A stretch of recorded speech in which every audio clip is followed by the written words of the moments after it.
এসছে তেঁতুল মাখা, আর এত পরিমাণ ঝাল হয়েছে খাওয়ার পরে এই এসছে অবস্থা, ছুটিমুটি কিছু না। তেঁতুল মাখানোর বিষয়টা শুরুতে শেয়ার করি। আমরা দোকান থেকে ঝাল আর চিনি নিয়ে সামনের দিকে আসতেছিলাম, তারপর ঝাল পোড়াবো এই জন্য কিন্তু বিলের সাইডে এই যে বাসনা কাগজ এগুলো আগুন ধরিয়ে কিন্তু এই যে আমরা ঝাল পোড়াই নিচ্ছিলাম। পরে ঝাল পোড়ানো শেষ করে সামনে এসে একটা দোকানে বসলাম, বসে এই যে পলিথিনের ভিতরে তেঁতুলগুলো দিয়ে কিন্তু এই যে নারকেলের এই যে মুচিটা এটা দিয়ে কিন্তু তেঁতুল সেচতেছিলাম। পরে বন্ধু বলল যে ওর কাছে দিতে, পরে দিলাম, ও কিছুক্ষণ সেচতেছিল।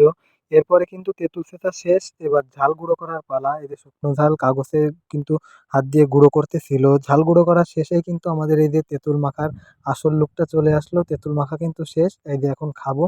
আসলে কিন্তু তেঁতুল মাখাটা অনেক টেস্ট হয়েছে। আগে পরে কিন্তু অনেক মাখাই খাইছি, কিন্তু এই যে আজকের যে তেঁতুল মাখাটা মাখাইছি আমরা তিনজনে মিলে, এই তেঁতুল মাখাটা কিন্তু অসাধারণ ছিল। প্রচুর এই হচ্ছে এতক্ষণ কষ্টের ফল। আর এই যে রায়হান, রায়হান অনুভূতি বলো। আর দেখেই তো বোঝা যাচ্ছে অনুভূতি।